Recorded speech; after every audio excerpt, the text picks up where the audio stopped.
We haven't talked at dinner for a while. Usually I don't mind the silence. I like the feeling of short sound waves brushing past me. I like to listen to the symphony of plates clattering, teeth clinking, whispers of other people's lives. But suddenly I notice the emptiness of our table among the large parties and loud eruptions of sound filling the rest of the restaurant. Our quiet clings to me, the way hot sand sticks to salty skin, and I ache to wash it off.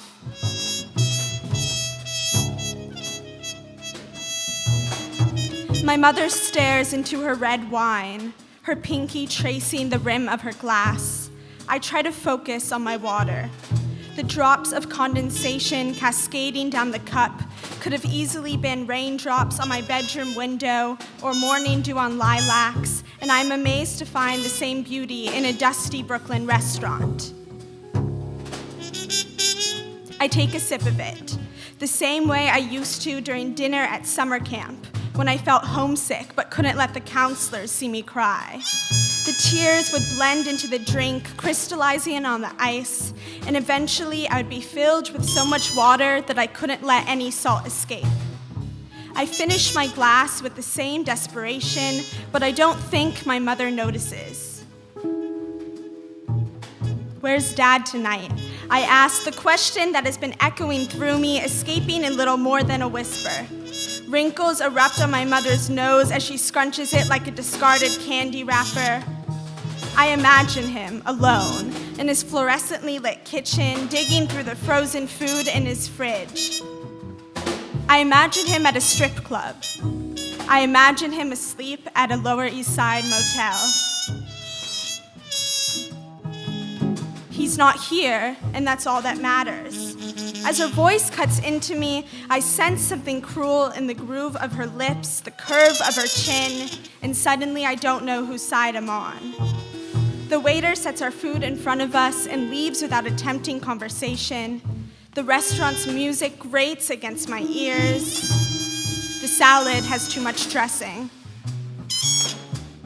I feel trapped in the tinted windows of the restaurant, a museum of hollow cheekbones and sagging chandeliers, a parade of the carefree and the stylish and the unfeeling.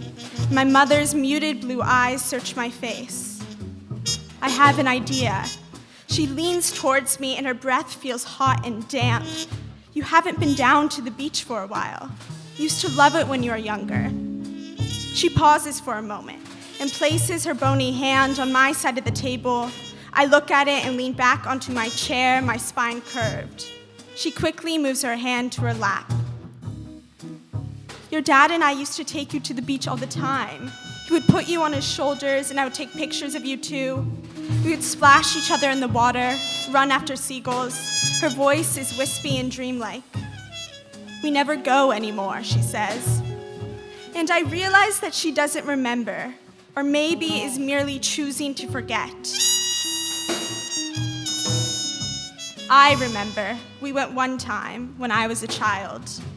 I remember the hot tar sticking to my feet, the sharp words, the itchy seaweed plastered on my ankles, the clenched fists, hot breath reeking of disdain and dead love, cool sand wedged between my toes, etched into the lines of my palms. Yes, we used to go all the time.